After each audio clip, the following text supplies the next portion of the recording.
নমস্কার বন্ধুরা, আমি সম্পাস কিচেনে আপনাদের অনেক অনেক স্বাগত। আজকে আমি আরেকটা নতুন রেসিপি নিয়ে চলে এসেছি, সেটা হচ্ছে তেলাকুচু শাকের রেসিপি। এটা আমি কি করে তৈরি করি সেটা আপনাদের সঙ্গে শেয়ার করব। চলুন দেখে নিই আমি এই রেসিপি কিভাবে তৈরি করছি। তার জন্য নিয়ে নিয়েছি তেলাকুচু শাকের, আমি শুধু পাতাটাই নিয়ে নিয়েছি, ভালো করে বেছে ধুয়ে পরিষ্কার করে নিয়ে নিয়েছি। আর শাকগুলো আমি কেটে নিয়ে নিয়েছি এইভাবে করে। আর লাগছে আমার এখানে, আমি মুসুরি ডাল আগে থেকে 50% সিদ্ধ করে নিয়ে নিয়েছি। আর যেটা লাগছে সেটা হচ্ছে রসুন আমি ছাড়িয়ে নিয়েছি, আর একটা পেঁয়াজ কেটে নিয়েছি, আর 3টে কাঁচা লঙ্কা আমি কেটে নিয়েছি।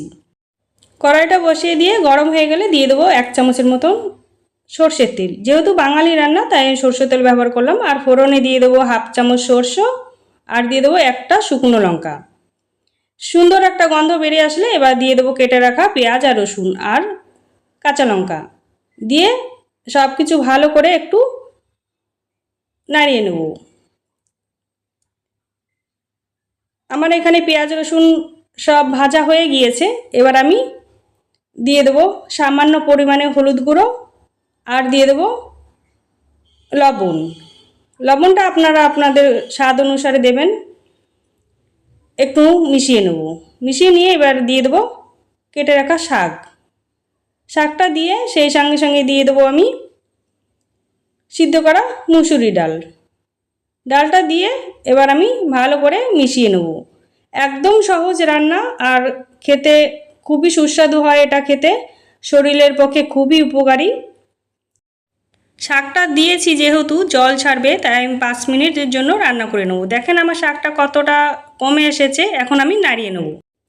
নাড়িয়ে নিয়েছি, এবার আমি ঢাকা দিয়ে রান্না করে নেব 10 মিনিটের জন্য। 10 মিনিট পর ফিরে এলাম, ঢাকাটা খুলে একটু নাড়িয়ে নেব। দেখেন আমার জলটাও শুকিয়ে এসেছে, শাকটাও আমার একদম রেডি হয়ে গিয়েছে।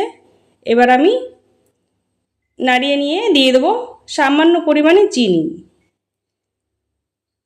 চিনিটা দেওয়ার কারণে শাকটা একটু নরম হবে, তার জন্য আমি চিনিটা দিলাম। আমার এই সাধারণ রেসিপি যদি আপনাদের ভালো লেগে থাকে, লাইক কমেন্ট শেয়ার সাবস্ক্রাইব করে আমার পাশে থাকবেন।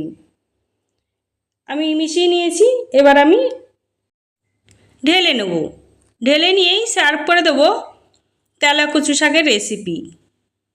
একবার হলে বন্ধুরা এই রেসিপিটা বাড়িতে বানিয়ে খেয়ে দেখবেন, খুবই ভালো লাগবে। আজকে তাহলে এই পর্যন্ত, আবার দেখা হচ্ছে পরবর্তী রেসিপির সঙ্গে। ততক্ষণ ভালো থাকবেন, সুস্থ থাকবেন, সাবধানে থাকবেন।